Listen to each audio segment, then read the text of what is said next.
Well, hello there. Have you ever wondered about setting boundaries with difficult people? So, we're going to uncover the truth today about a mindset shift today about setting boundaries with difficult people. And is it a godly thing or not? Let's talk about it. So, do you have difficult people in your life? Who doesn't, right? Well, in our journey to rediscover our voice while still holding strong to those faith values that we hold so dear, we will invariably face challenging people and places where it is hard to set healthy boundaries because some people, let's just say it, some people are difficult, some people are resistant to our way of doing things, some people we just don't see eye to eye with. And then it just hurts our hearts. Are you with me? Are you with me? Well, welcome to For Better Forever's a free weekly journal called the Tuesday Brew with Ann because I love my coffee. My name is Ann Visser. I'm a coach, speaker, and trainer with For Better Forever, and I'm passionate about helping Christian women to rediscover their voice, set healthy boundaries, and confidently express themselves while honoring their Christian values and their beliefs.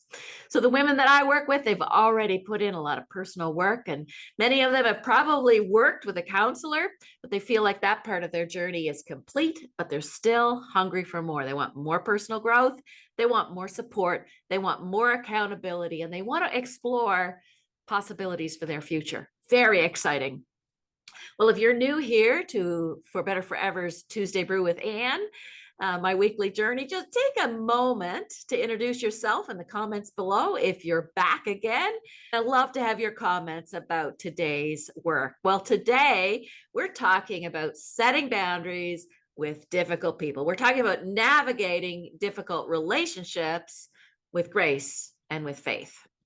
You know, it can feel mean to say no to your people, whether you're saying no to your growing children when you can't babysit because you just don't have the energy of your 20-year-old self, or whether you're saying no to the boss who's asked you to do the work for a coworker, who's asked you to overfunction for a coworker, who has been shirking their responsibilities by drinking coffee and visiting the neighbor's desk, or whether you're saying no to a friend who's asked you to go out for lunch, but you just know that it's going to stretch your budget for this month.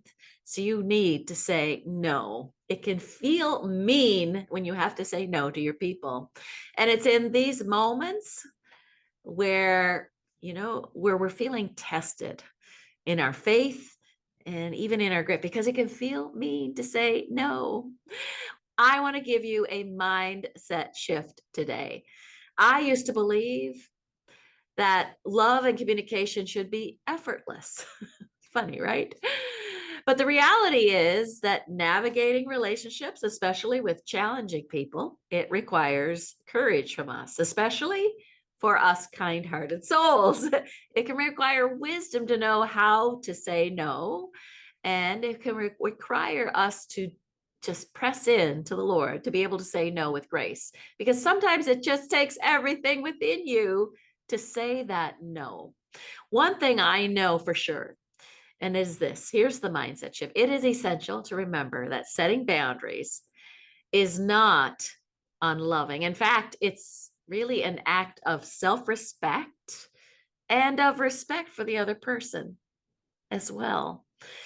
Kind-hearted people, kind-hearted people like you can feel like it's unkind when we have to set and hold to a boundary. And it can take everything within us to set that boundary. And it feels exhausting to hold to the boundary. Anne Lamont has said this: setting boundaries is a way of caring for myself. It doesn't make me mean or selfish or uncaring because I don't do things your way. I care about me too. But have you ever found yourself in a situation where your interactions, your communication, and your response, they just don't align with your faith values, where love seemed so hard and you're just not happy with your responses?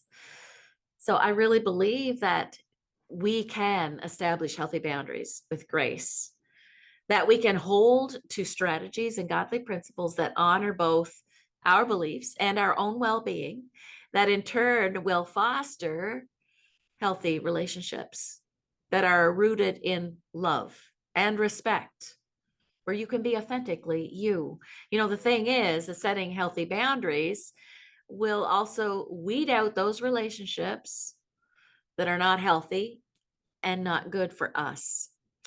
Jesus was the expert boundary setter. Let me show you from Matthew 15, 1-20. He shows us how he handled this situation with really difficult religious leaders called the Pharisees.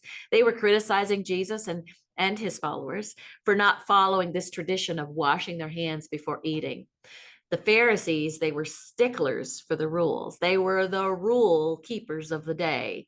But Jesus clearly lets them know the following rules that are made up by people is not what is important in God's kingdom.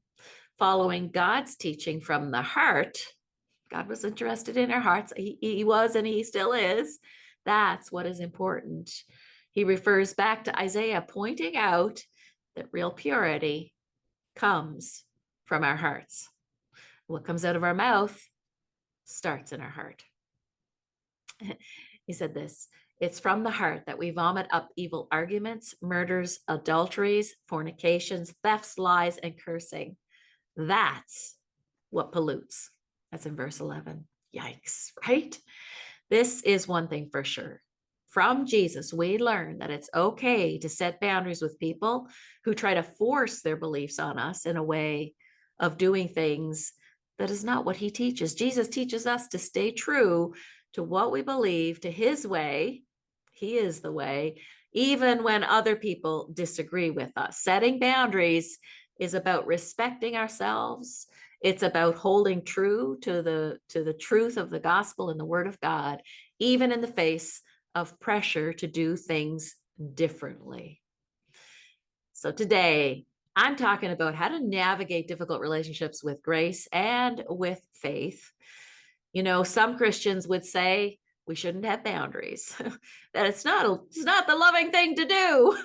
There are two kinds of people that say we don't like boundaries. Number one, those are the people that have never needed boundaries. They have never needed boundaries because they are in a different kind of relationship. Secondly, those people who do not ever respect boundaries. They don't want boundaries. They don't like boundaries. They're going to do things their way, and their way is the only way. So those are two kinds of Christians those are two kinds of people that don't like boundaries. Boundaries, in fact, are necessary for healthy relationships. I want to finish with this quote. It's by Sarah Jakes Roberts. Setting boundaries is an invitation to love and respect ourselves enough to communicate our needs and protect our hearts. If you like this content and you want more of this content, we're doing a series here on boundaries in the next little while. And if you like this video, I invite you to sign up for my free weekly journal called the Tuesday Brew with Ann. You can sign up for that at forbetterforever.com, #/# sign up. I'm going to put that in the comments below. I encourage you to subscribe to this channel by hitting the bell so you don't miss a thing. And my name is Ann Visser. I'm a coach, speaker, and trainer with For Better Forever. Thanks for joining me today. Take care and God bless.